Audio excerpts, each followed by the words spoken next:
मृत्युलोकी एक नगर त्याचे नाव पंढरपूर. येथील मोकाशी उभा शेविटेवर पुंडलिक भक्तराज शोभे चंद्रभागा तीर. बोलती साधू संत जीवा वाटे हुरहुर.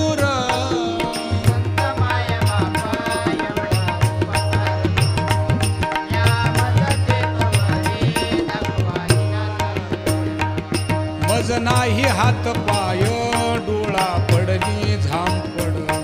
कर्ण हे बधीर झाले वाचा